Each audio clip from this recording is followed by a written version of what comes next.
Demetrios Vlassopoulos.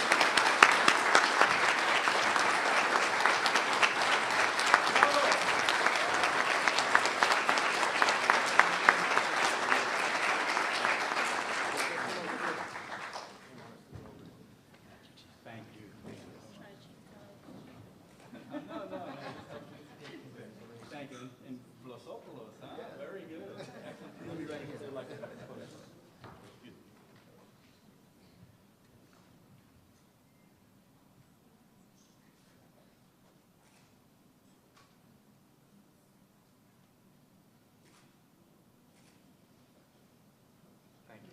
Thank you all very much.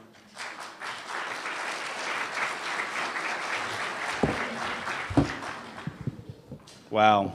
That's all I have to say is wow. Mr. Cafritz and the foundation, the George Washington University, Mayor Gray, his words do resonate with us as public workers, public safety workers, government workers. Gosh, he nailed it on that. It's unfortunately many times a thankless job.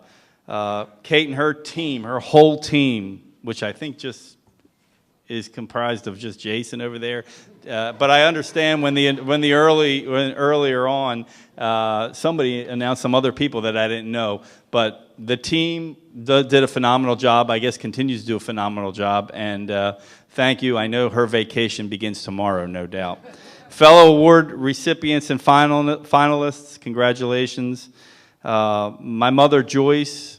Where's my mom? Stand up, Mom.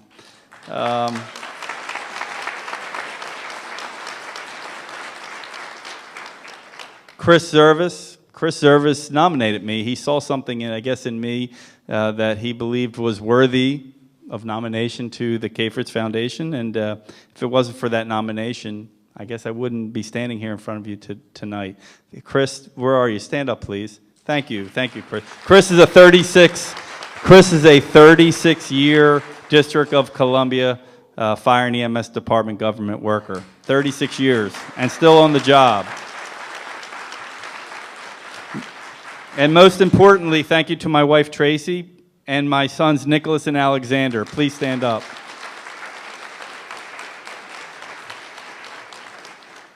Thank you all very much for this acknowledgement. My father, Gregory, would have been so proud of me. He passed away about a year and a half ago at 75 years old. He emigrated to Philadelphia in 1955 from Greece. He was from a small island in the Ionian Sea called Ithaca, yes, the same Ithaca as in Homer's epic, The Odyssey, and home to Odysseus. My father was a pillar in the Philadelphia American Greek community. He loved America and Greece and attained his citizenship within a few years of being in this country. He was an active member and leader of the Greek Orthodox Church, the scoutmaster of the local Boy Scout troop, of which I became an Eagle Scout of, and maintained leadership roles in many other philanthropic and community-based groups. He was a great man, and we all miss him very much. I was born in West Philadelphia on May 30th, 1963, and if you're quick with your math, you'll realize I turn 50 years old tomorrow. I was inspired to become, thank you, I was inspired to become a volunteer firefighter in the late 70s by a fellow Boy Scout who was already a volunteer firefighter. In 1979, at 16 years old, I joined my local volunteer fire company in Springfield Township, Delaware County, Pennsylvania.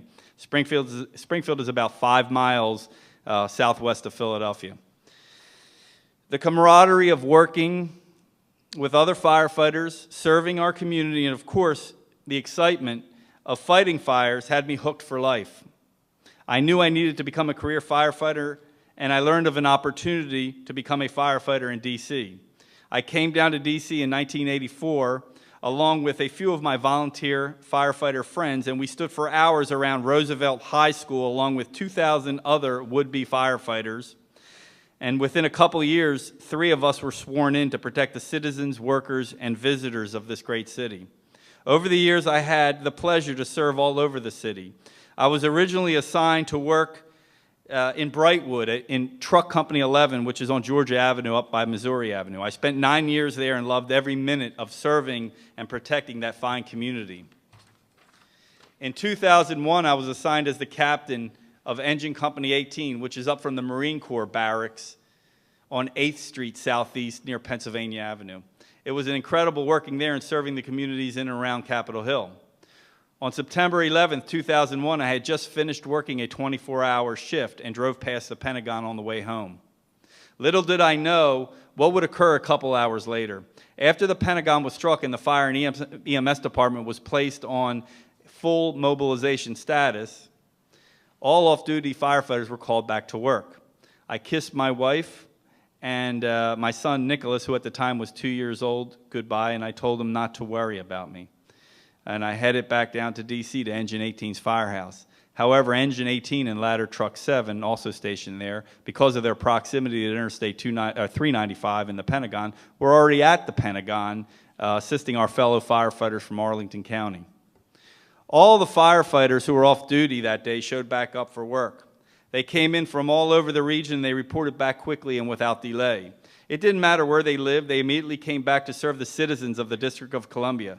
We took an oath to serve, and even on that terrible day in our country's history, not knowing what else might happen and what could happen to them, they came back.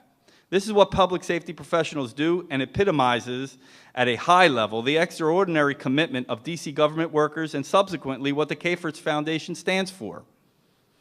On 9/11, 343 fellow brother New York City firefighters died. We must never forget the commitments and sacrifices made by our public safety employees. They serve and protect our citizens and are a critical component to the health and well-being of our communities. I wanted to acknowledge past Chiefs Adrian Thompson, Dennis Rubin, who you saw in the video, and current Chief Kenneth Ellerby. Chief Thompson promoted me to Battalion Chief in 2006, which provided me the opportunity to really begin making enhancements to our public safety communications technologies, policies, and procedures.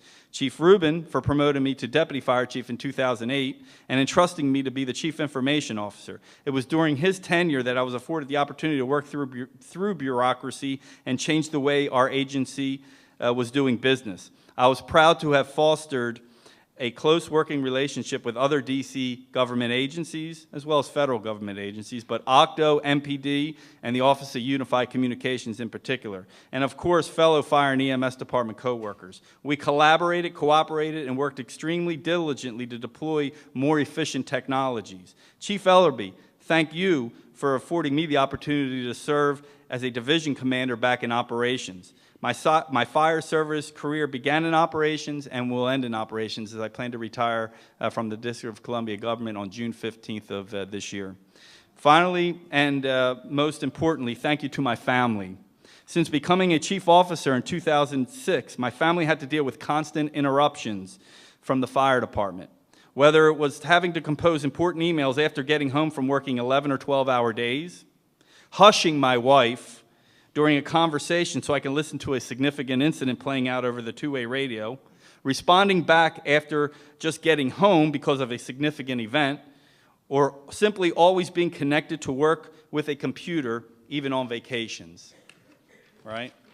The point is, public safety doesn't take a break.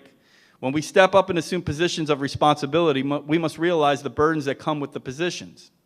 However, one cannot overstate the honor for serving our fellow man and communities we are charged to protect.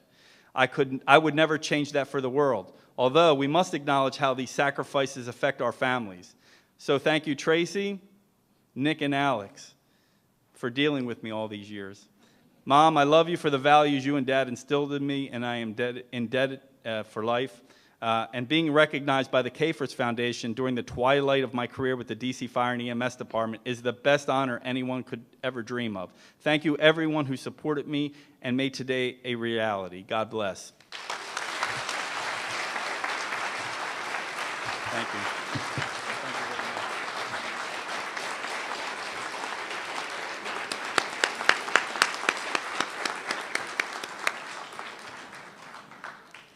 Wow. Wow. Thank you all so much. Congratulations to you. Just the diversity of experience and expertise you bring and the contributions you've made just uplifts us all this evening. So thank you so much for being who you are and the contributions that you've made.